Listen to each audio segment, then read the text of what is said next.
The music featured throughout this episode of Perspectives on Neurodiversity was composed and performed by Space Between Us. I thank Space Between Us for granting permission to include this copyrighted material in the podcast. Visit Space Between Us Music on Instagram to learn more about the band. Links to music by Space Between Us appear in the show notes for this podcast episode. Welcome to Perspectives on Neurodiversity, a podcast dedicated to challenging myths and assumptions about neurodiverse life. I am your host, Christopher Scott Wyatt, speaking as the autistic me. Some interviews for this season were recorded before I rebranded the podcast. I continue to blog as the autistic me, and that name will continue to be the social media handle for the blog and this podcast. Subscribe to Perspectives on Neurodiversity on your favorite podcasting platform. I hope you enjoy and learn from our discussions. Hello and welcome to the Autistic Me podcast. I am your host, Christopher Scott Wyatt. Joining us today is Surj. Surj is the lead vocalist and guitarist for Space Between Us, a London-based band of 4 friends. His bandmates include Matthew on lead guitar, Suneel on bass, and Joff on drums. To date, they have released 3 albums, and their new album, How Are You Really? This album is a collection of songs about a journey, exploring the challenges, heartache, and joys of coming to terms with who we actually are. How Are You Really aims to ask ourselves and others to see the reality of where we are and rejoice in the good as well as the bad. There's an exciting, uncharted world of possibilities out there, so let's choose to be in the now. Surj, welcome to the Autistic Me podcast. Hello, pleasure to be here. Let's start with the obvious. You are yourself an autistic individual, and part of your current album is an exploration of, as you might describe it, coming out as autistic to the world. Yeah, it was the previous record was Love 24 Hours, and that was a really tricky one, just because I had lots of stuff going on, and the process kind of happened in the middle of making that album. But when I came to this album, I just really challenged myself to really break out. And one thing I've really struggled with for a lot of the projects we have done is I don't feel like I've contributed enough lyrically. Joff is an amazing lyricist, and he says my behind on like most songs. But I think when it came to writing this record, and I really wanted it to just be something that was true and something that was honest, and honestly, like just the struggles of the last couple years, and like coming to terms with like what I am and who I am and how I do things. So yeah, so this album was kind of like a self-discovery. It's not. I don't want people to mistake it and think it's like, hey, he has an answer album, but it's more so like, dealing with, what's going on and just being realistic about it and being okay about it, which is, I think so much better. What made you recognize the autistic traits and that you were possibly on the autism spectrum? I was 7, 8 or 9. And I remember this like it was yesterday, but it was such a life-defining moment. I remember going into my parents' room, and my dad had printed out a document, and it was the autism. It was like the autism signs of someone who might have autism. And I began reading this sheet of paper, like with these points, are like how you recognize that somebody is on the spectrum, and every single one of those points, I found myself putting a tick next to it, and I was like, this is me. But because I was so rebellious and so prideful at the time, I was just like, it's like, whatever these things are, I'm going to deliberately not try and be them. So I kind of created like a self-oppression around me. And I think that's okay when you're growing up and you're going through adolescence and stuff like that. But actually it got to a point where I became into like my mid-20s, and it just became, I can't live the way that I'm living, because every day I'm pretending to be someone I'm not, and it got so bad, and it affected friendships and relationships around me. And it's even before you try and make music with people, So that was kind of the journey that I went on. One of the myths about being autistic is that we are not creative. We can duplicate, and they point to the savants who can play music that they've heard, or the artist who can recreate pictures they've seen. Obviously, from the guests I've had on the show over the last 5 years, the people I've met at conferences, there are a lot of autistic artists, and you yourself obviously being one of them. How did you come to terms with, I'm autistic, but I'm a creative? That's part of who I am. They are both my identity. It was really, really hard, like, because if I've been brutally honest, like, I found myself having to make that choice every day. And there were moments, especially as a teenager, like early teens, where I was like, I much prefer to have been normal. Should I choose autism? Because like when I choose autism and I choose this person that I am now, I am very creative, and like songs and music and stuff just flows out of me. But then, growing up as a teenager in London is not the greatest place sometimes, and you try and disguise it, and you want to fit in with the crowd. But it's a really, really tough thing to do. But I think the truth is, I would not be a musician if it wasn't for the Asperger's. I barely can tie my shoelaces in the morning, but I can somehow pick up a guitar and articulate what I'm feeling in a whole different way to like a normal person would. And I think that's amazing. So I'm beginning to get to the point where, and I'm sure you probably emphasize, like, I'm a lot more thankful for it than I have been in the last couple of years. You are a classically trained pianist. I am, yes. Did you start lessons early? Yeah. So my granddad was a pianist in the Second World War. So he's the only musical blood I know of in my family, apart from my brother. And no, my sisters are very musical, actually. So it's kind of skipped a generation. My granddad had a piano.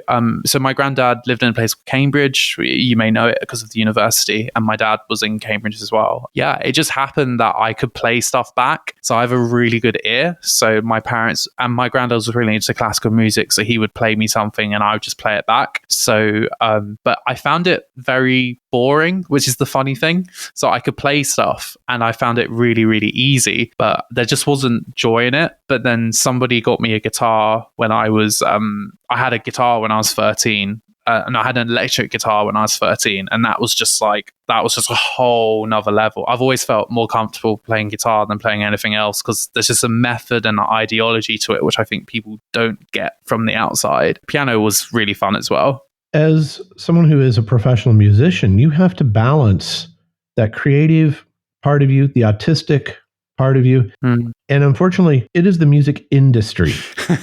It's not the music hobby or the music, that's nice for some of us. I'm definitely a hobbyist.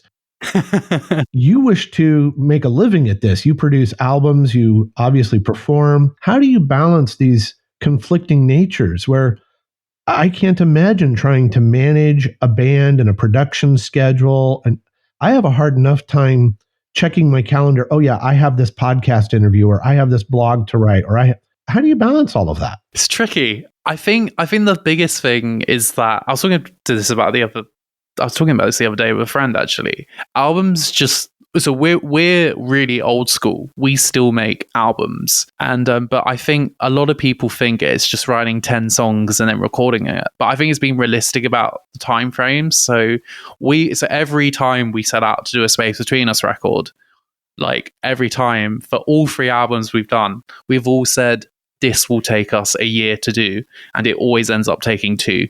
So, and if we were ever going to do another one, it would probably be the same. But I think it's just being realistic. And what's been really, really nice about the Space Between Us projects, because I was doing other music stuff before Space Between Us, was that we're in a really nice position now where we can record when we want, we can play when we want. Ian, who looks after us, he's amazing, and we're basically write whatever we want. We have no constraints. So, but I think balancing is just, I think the biggest thing as well is prioritizing your life outside of music. I made a really important decision after secondary school because I was choosing whether I was going to go to music school or not. And I think the thing that hit me and the thing that really stopped me from going to music school was actually, you do music the whole day at school and then you come home and then what do you do? And it's like, I think it's almost like you like I try and keep, and it sounds hilarious, I try and keep it a hobby, even though it is quite serious, but I'm trying to go out and have life experiences. So I wish I would have happily given up a year of learning guitar to go and have more life experiences and go to parties and stuff like that and scary things like that. Because that's actually where whether they're good experiences or bad experiences, that's where like the depth, and when you come to write, and this is why this album again was a really strange one to write lyrically, because I was like, I've actually got to write about stuff that's happened to me, which is really different. So I think having a social life and having friends and people around you is actually the best way to manage it, because I think that's where you get your inspiration from. I don't think you get inspiration from just staring at the same four walls, so I think that's a good way of doing it. How would you describe the style of music? The current album is unlike the first album that I was listening to with my daughters. How would you describe what you're doing as a band? What are you experimenting with? Oh, it's so complicated. I don't know, because like every album's been completely different. The first album, we were like just trying out stuff, really. The first album's very eclectic. What a lot of people don't know about the first album, that was initially going to be a double album. We had 25 songs for that record, and somehow we got it down to 16. The second album was the album we all wanted to make when we were 13. So we wanted to make like an old school rock and roll album.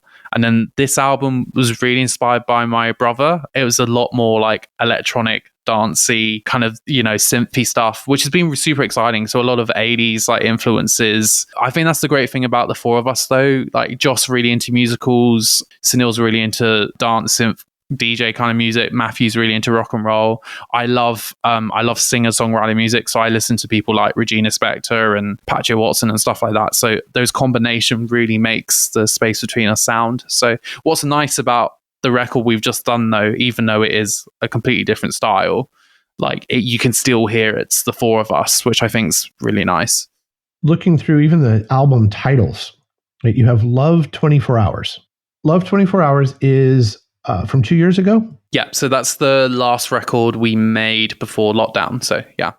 So it's 10 tracks. The songs range from 3 minutes to a little bit over 5 minutes. They vary in pace. They've sort of got a different undertone to them, different beat. It's interesting to listen to that. It's categorized as rock, but how would you describe it? Love 24 Hours. It's meant to be a rock record, but I think the problem was at the time. I think some of it is rock and roll, but I think it's really hard because I think you have to be a certain age to make that record, and I think we all wanted to make a rock and roll record. So that record was a really different one because we actually mic'd up guitar amps for the first time in years, and we did stuff like we hadn't done since I was 13. I'd say it's a rock and roll record, but there is a lot of other. I mean, like Thunder in the Rain, for instance, just completely like left field. But that happens on every Space Between Us record. There's always a couple songs in there which is not part of, which musically isn't part of what we're doing. But I think that comes down to the fact that all four of us write songs, which is very, and that's where the arguments come from. Like the fact that we all write songs, and and we're all four very different writers. But I think that's the strength of us as well, that we all have songs that we want to put forward. When I think back to the music that still influences me, that I still go back to, the late 1980s gave us a time where it was really fascinating. We had the synth pop movement with Vince Clarke out there with Depeche Mode, Yaz the Narration. So you had the synth pop movement. You had a lot of ska. I'm thinking general public, English beat. And then you had, at least for someone like me, the California glam rock, the Van Halens of the world, right? Cinderella, Warrant, Whitesnake. So you had this really eclectic thing happening in the 80s. You had everything from Michael Jackson to Eddie Van Halen.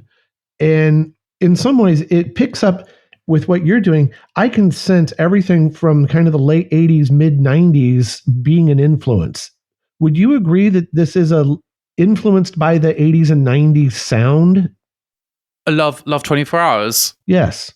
Yeah, no, definitely.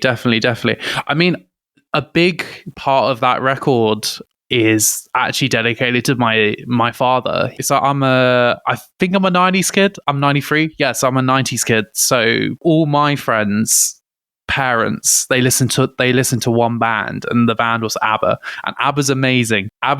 Like don't get me wrong, but what I loved about my parents, and the biggest thing I'm always so thankful for my parents had the greatest CD collection, and my dad had, and so my mum was very much into the black synth kind of Prince, like Lighthouse Family kind of vibe, but my dad was a massive rock and roll, so we'd sit in the car listening to like AC/DC, Motorhead, Queen's like one of my favorite bands, like, you know, so I think I've been raised with good music. So my favorite song of all time is Purple Rain, and it probably still is.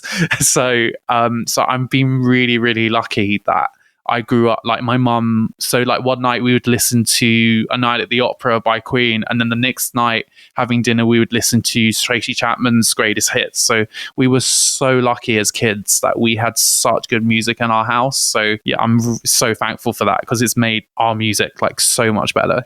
One of the great things about music, like on Love 24 Hours, is I love to rock and move.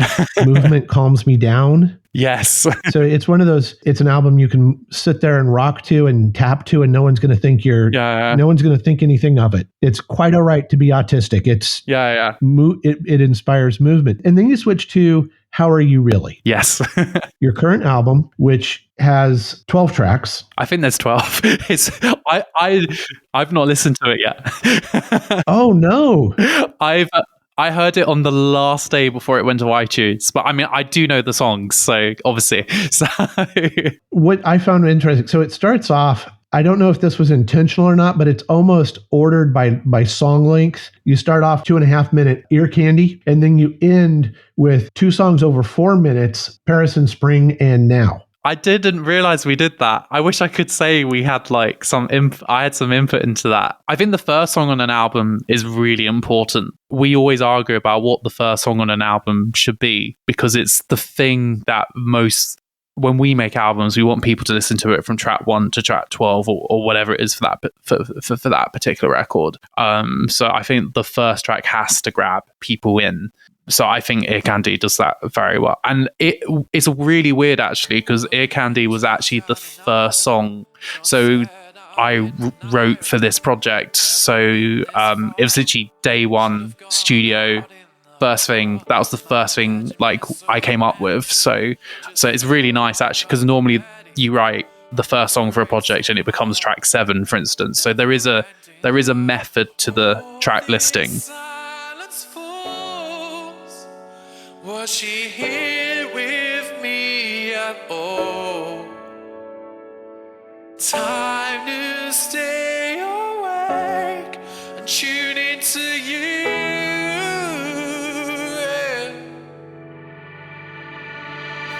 One sec, is this really happening?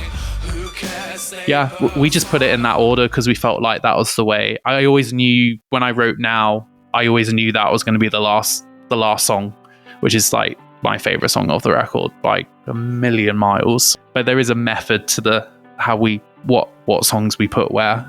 These last years I've been coping, I've barely been smoking, I'm alright on my own.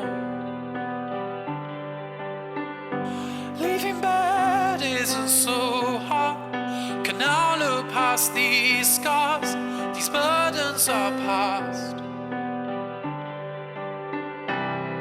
Depression has vanished after my confessions. Do you find it easier to communicate through song? Yeah, definitely. I think I get asked so many questions about life and what's going on, and I'm a really hard person to get to know. And I'm very conscious of that. But my response to a lot of people is just go and listen to the songs. So, because a lot of like what I'm doing, I got a lot of stuff out in this record, which I'm really happy about. And I think a lot of people can see that, you know, that actually a lot of friends of mine have actually been able to appreciate that I managed to get stuff out, you know, for this record. So that's really nice. What was it like when you explained to the band that you were going to become something of an autism self-advocate, that you were going to reveal your autistic diagnosis, that you were going to embrace it creatively? How did the band approach that? It was really hard. in my band, when in our band, so my brother is the bass player, which is an interesting dynamic.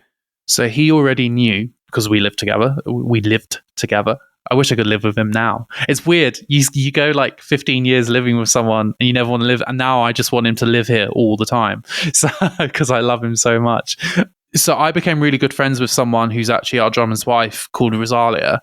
And we became really, really good friends. And she gently encouraged me to tell the other two, Matthew and Joff. And I remember we were having dinner one night in the mall and I just felt like it was the right time. And it was an interesting I think because at first I wasn't sure. Even at that point, I wasn't sure if I wanted to be this advocate. And I said, look, like, this is what I have, but I don't want to talk about it, just so you know, so I can be relaxed about it. And but the thing I found with telling people about my autism is instantaneously, if everybody in the room knows I have it, I can instantaneously just become 10 times more relaxed, and I can just breathe and not have to worry about, you know, what I'm doing. And with Matthew, I think Matthew, I told him before I went round early, and I told him before dinner, and they were so supportive. They were so supportive. And then what happened was that was winter, and then this is halfway through recording Love 24 Hours, and then that January, I was really, really sick. It's partly to do with the Asperger's, but also to do with, I also suffer from anxiety. So it's kind of a mixture of the both. And I got really, really sick and ended up in hospital. And so I had this long road to recovery. But after I went through something like that, I remember talking to Ian, like probably my first couple trips outside, because I didn't leave the house for 7 months during that period. It was probably my darkest time. And we were still making this album at the same time. But I remember saying to Ian, who's like kind of looks after us, and I said, I cannot stay quiet about what I went through. And I feel like I had to go through that to be able to share.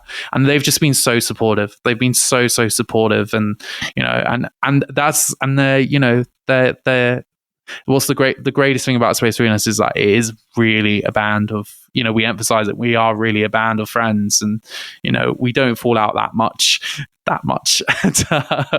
and it's been great. And they've been so, you know, we launched this initiative called Ignite, so we have a Live at Ignite album, but that was basically we had mental health awareness evening, and, you know, and it wasn't just Asperger's, it was like other mental health stuff that was going on. And we said, look, you know, we're all not perfect, and that's kind of something. It's kind of like a charity.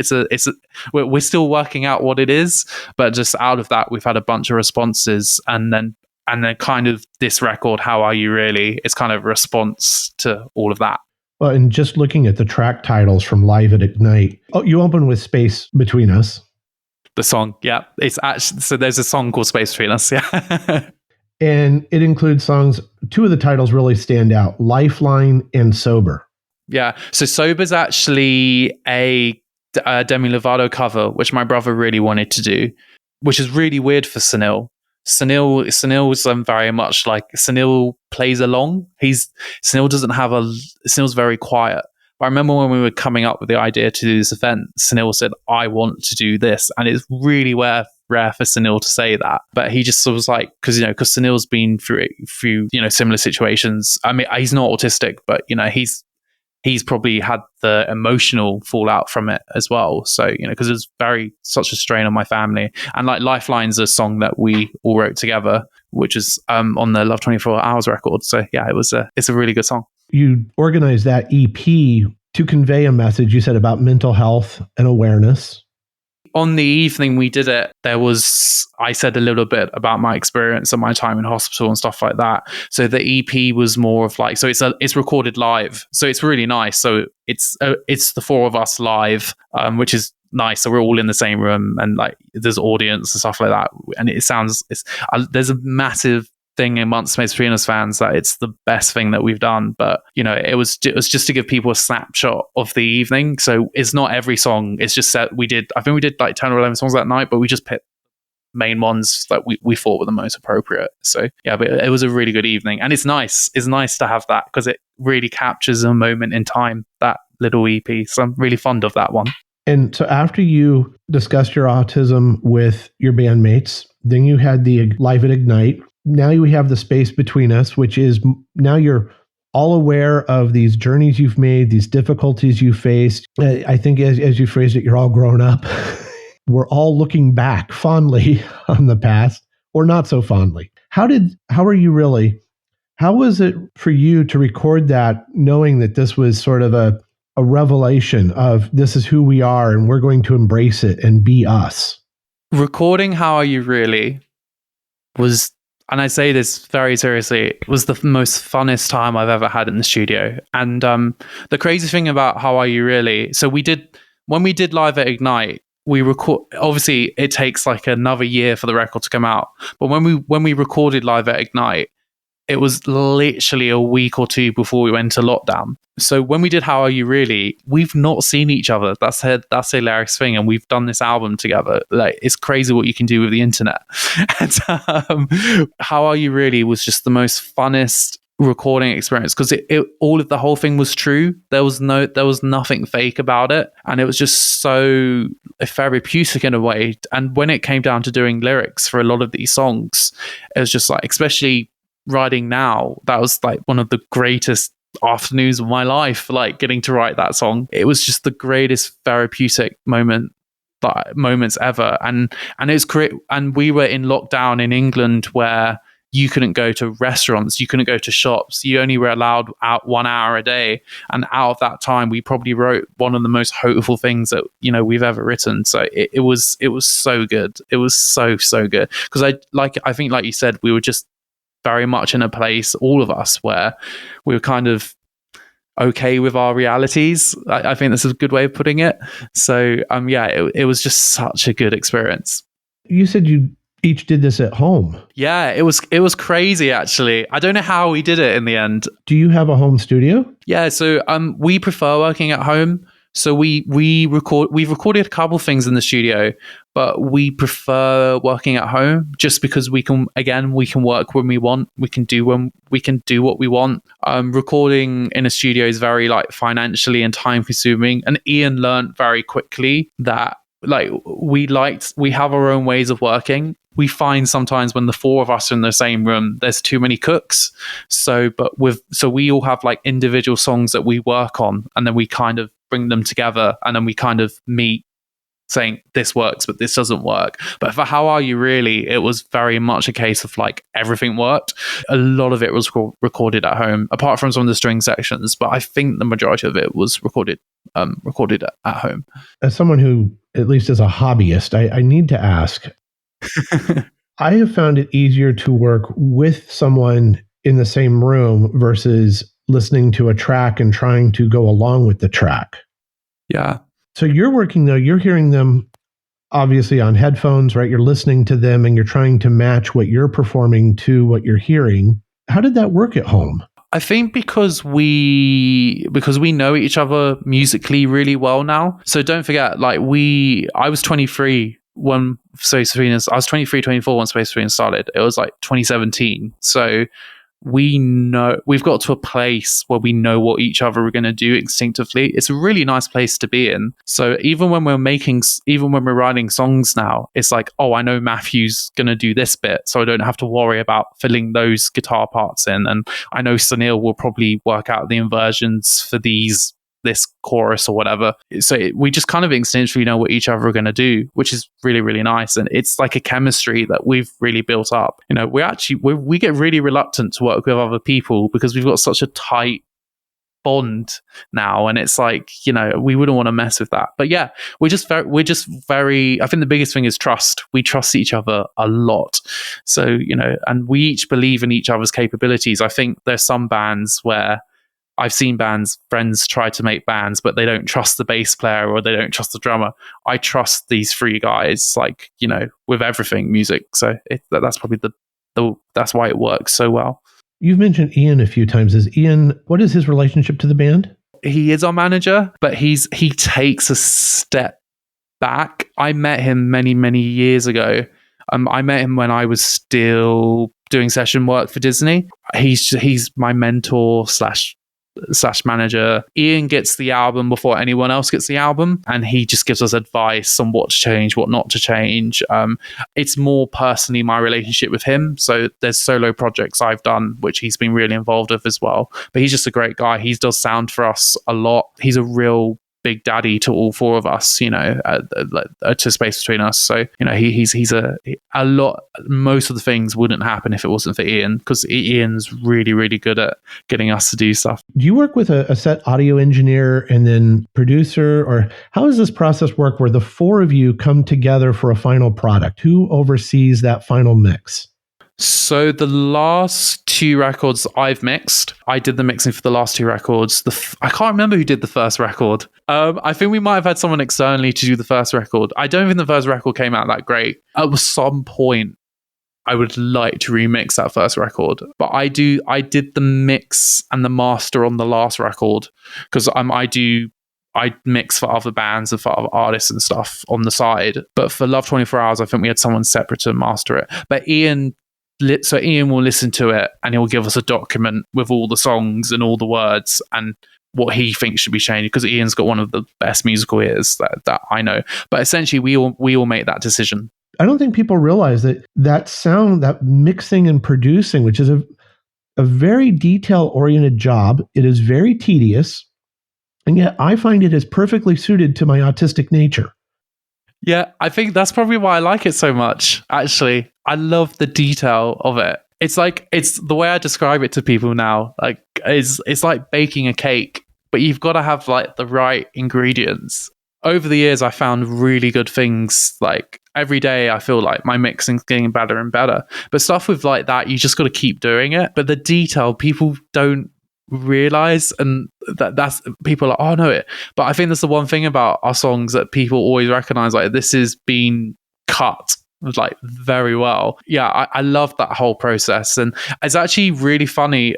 I hate tracking now. So like, because I've got it all. So for songs I've written, like, I just want to get it out and on the computer. And then once you have it on the computer in front of you, so like once you have everything recorded on Logic in front of you, and then that's when the fun starts, because you start making the guitar sound pretty, you EQ the kick drum, and like you get the snare with the right reverb, and that stuff just makes me excited, and like mixing the strings in and stuff like that. So mixing is so fun. It's like probably the best bit about the job, actually. So yeah. And I think that when we talk about teaching multimedia to autistics, which is a trend right now, we have a lot of film prep schools for autism. We have audio programs now that feature young adults on the spectrum. These are detail-oriented jobs, and a lot of people have found that their autism works really well, because I can sit for 30, 40 minutes straight staring at something, and I can spot, and I'm sure you can too, every breath. Yeah.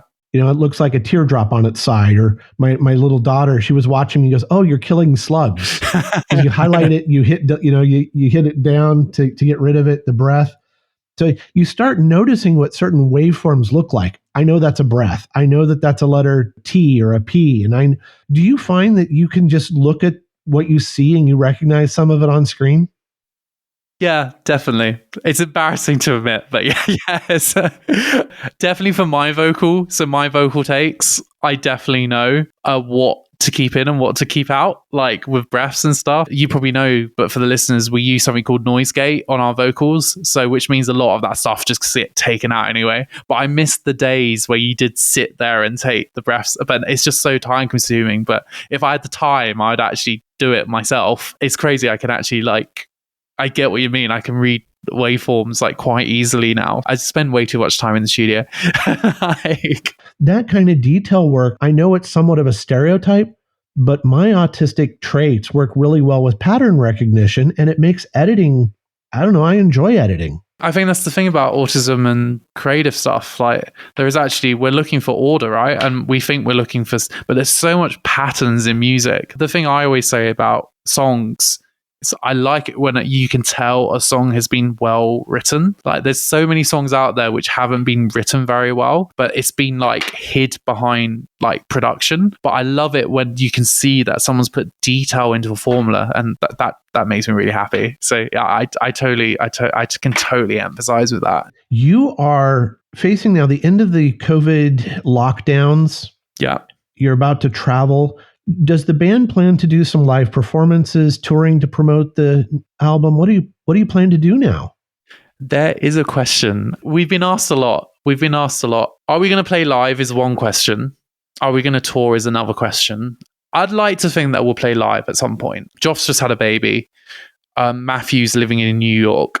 Matthew just got married. I think if it wasn't for COVID, we definitely would have been touring this album by now. COVID just has, we're still dealing. Matthew had to go to New York because of COVID and stuff like that, just to be with his wife, which is totally understandable. And Joff had a baby. We'll see what happens. I wish I could say I've got an answer. We're so happy we finished the album. Hopefully at some point next year, we'll do something. We're trying to work that out. So I know that's not a very clear answer, but if it was up to me, I'd play a show tomorrow. I would love to play these songs live. And I think that's the one sad thing about this whole thing, actually, is that I think we've written some of the best songs we've ever written, and we don't get to play them live. And I think that's the sad thing. But one day in some format, I'm sure we'll get to. I mean, like something like now, like I just really want to play that live somehow in some way. We'll make it happen. We'll make it happen at some point. The challenge for artists right now, regardless of whether you're a visual artist, a performing artist, the COVID lockdowns, and even today, some places have limited attendance policies. They still have somewhat social distancing policies. How has this changed your business approach then to music to get this out? I know you're doing this podcast interview and I appreciate it so much. Is this now what promotion is, though? Is now it's social media and podcasts and other ways of reaching out? Yeah. I mean, it's a tricky one, isn't it? Because I mean, it's great for you guys. For us, it's a bit more I think I never used to do interviews till about a year ago, till about 2 years ago, because I was like, I've got nothing to say. But now, I feel a lot more confident talking about stuff. I think in some ways, lockdown has been a lot more of a positive. I think it's inspired a lot more people to try out stuff for themselves. I think there's been a switch from excellence to authenticity. I think people, when they watch TV now, they're not horrified by like a dodgy computer camera image anymore, and it's kind of become part of our landscape a bit more. For music, it is, I mean, we're really lucky because we were in a strong position before we went into lockdown. I can't imagine what it would be like for some people who have just started a band and things are starting to kick off and then it finishes like that, and I mean, I ended up doing 2 albums and because I did the roads we traveled after Love 24 Hours, and like I ended up doing 2 albums in lockdown. I think now we're starting to hit the frustrating curve, and I think for a lot of those smaller bands who don't have the resource, I mean, we have a great team that surrounds us. We've got Ian and we've got Eric, and we've got Jake now, who's an incredible addition to what we're doing. But it's really hard to get shows on the road. I think it's going to be a couple years until we can fully be able to do this stuff without worrying. But yeah, I think for now, this is what it is, and this is what we have to deal with. In terms of it like being digital and doing, in terms of promotion, I think promotion was always going to end up being social media. And I think that's just the way it's going. Because I think what's the really, really cool thing now is like, if you have a fan base, you get to decide what you do. So that's really, really nice. But to be able to get into a position where you get to decide what you do, you have to be signed by someone to start with. So I think that's so for example, if like Regina Spektor now, like one of my favorite artists, said, that's it, I'm going to leave my music label, she could just run her music career on Instagram, and that's amazing because then she decides when she wants to record, what she wants to record, when she wants to release, when she doesn't want to release. But I think for people who aren't established, I think it's really tricky because you need that label input, which some people are just not getting now because of the current world situation. One of the giveaways that you're a professional and that this is your career is you have mentioned work as a studio musician. For those unfamiliar, could you describe what a studio musician is? So if you have a solo artist, for instance, they need a bass player. So for example, like someone big in the States is Kelly Clarkson. So like Kelly Clarkson needs a bass player to do her tour. So that bass player wouldn't be Kelly Clarkson's bass player. That's Kelly Clarkson's studio musician. The label will hire those musicians out. There's a very big screening process, but so I was picked as a session musician when I was 15, and I flew to LA, and that was aside 3 years being a session musician for Disney, which is just a crazy experience for a 15-year-old, and it definitely has set me up. like it definitely has set me up in a way. It's given me enough contacts where I can still do what I'm doing now. Quite a few of the musicians I know started or even continue to work as studio musicians while also having their band. Yeah. Is that something that you have done? You've continued to do work for other performers as well as your own band, or have you now just gone entirely on your own journey? I think in terms of actually like physically playing with other people, I try and not do that just because I'm open to writing songs for other people. So like, as you I think before we mentioned off air about the duets we've done on the record. So there's little things like that. But I think I really want to emphasize the four of us in terms of like studio production and mixing and mastering for other artists. I do that. So, but I think playing, it's a bit of a commitment now just because of like other life commitments and stuff like that. So if I'm honest, the idea of going on tour for 4 weeks, I mean, it feels crazy because there's somebody who's like, I want to do that. But I think at where I am in my career, like I wouldn't want to like disappear for 6 weeks. I like being at home, but it's great for people who do that. So how did you handle that as a 15-year-old? You became a studio musician, and I like my routine. I like predictable. I like sameness, and I don't know if that's my autistic traits or just me. I like home. Yeah. No, I'm the same, and it's really funny since so this is the funny thing at like university. I went to UCL in London. I forced myself to go to and this is where my life has completely changed. I forced myself to go to parties, and like because I felt like that was the thing to do. And now I'm in this place where I actually just like having. So like last Friday night, I had my apartment decorated, and I just had friends over for dinner. And they don't even want to go out. I was like, no, I want to stay right here because like I try and stay at home as much. It's quite pathetic actually, but I'm so comfortable now. I just love being at home. You know, I think I had being a session musician and doing that at the age of 50, it was scary. And I think because it was so big, and I think if it wasn't the fact that I didn't get to play, the fact I got to play every night kind of got it out my system. But if I went over there to be like a gardener or like to sell tickets or whatever, I wouldn't have lasted it as long. But the fact I got to play every night, I just kind of got into a zone where like playing was the release of all the anxiety. But yeah, like I had to deal with it later on. I think emotionally, I think, you know, I'm very much like if my preference is to be at home as much as possible. So being at home for the COVID lockdowns, I have described it as somewhat of a relief. I didn't have to go to meetings. Yes. Yeah, no, sorry, didn't mean to, yeah, but like totally agree. I think it was great. I mean, absolutely. The first lockdown was really, really fun for me. I just thought, like, me and my friends, we started playing video games online together, which is something we've not done for years, you know, and staying up till like 2 a.m, like trying to kill each other on Grand Theft Auto. It was hilarious. Like, I was like, this is so fun. I've not done this for like 10 years. Like, for me, it was brilliant. You know, the only sad bit about it is that there was people outside suffering. You know, that was the difficult thing. But you know, in terms of like being able to be at home and just do everything at home, like I probably could do it every day for the rest of my life, if I'm honest. I really want to thank you for taking so much time with me and my audience here in the Autistic Me podcast. It's an inspiration whenever I can talk to a professional who is out there saying, I am autistic, but I am also a creative. I am more than the labels. And it's just inspiring that you are willing to come out as an adult and say, I am autistic. This is who I am. Yeah, I think that's the biggest thing about the record, like, you know, and just the biggest thing about this journey is like, you know, I remember I was out with a friend and with one of my best friends, John, and I came home and I had this light bulb moment and I had this realization, and this is where basically the whole album comes from. And I said to myself, I was like, I'm not where I wanted to be, but I'm in the place that I have to be. And that's just like, I'm in now, like I'm in this moment now, and that's great. And just coming to the reality of that. And I think the sooner we will do that, regardless of what we're struggling with. And, you know, it's not like you'll be okay, because that can be really patronizing at sometimes. But actually, you know, facing up to who we are is like probably one of the best things we can do, you know, and actually we can look at ourselves in the mirror and smile about it. So it's great to share with you guys. Again, I want to thank Surj.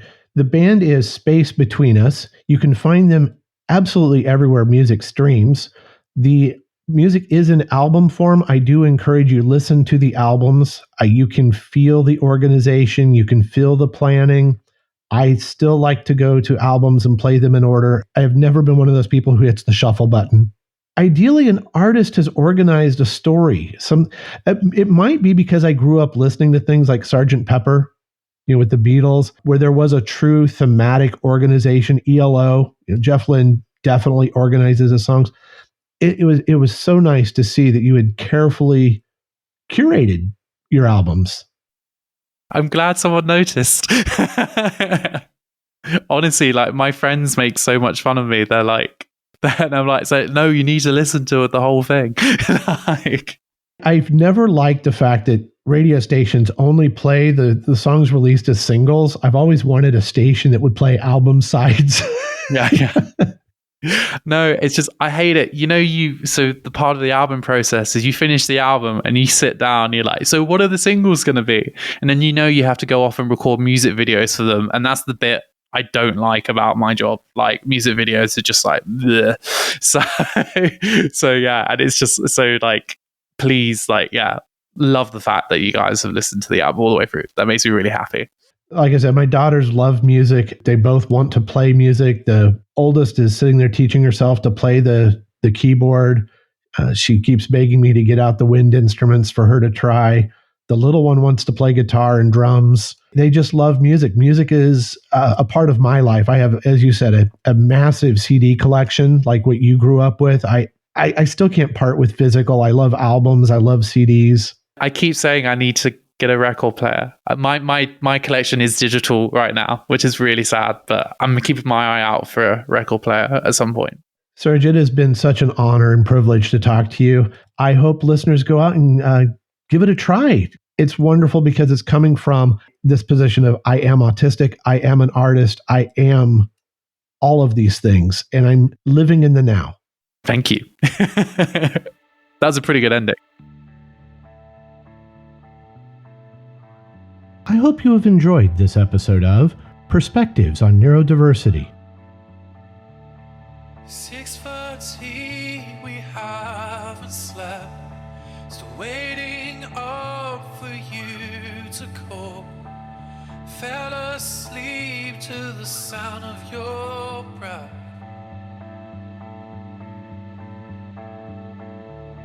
We talk of places we could go. 100 miles in one go. As your head lays on my chest,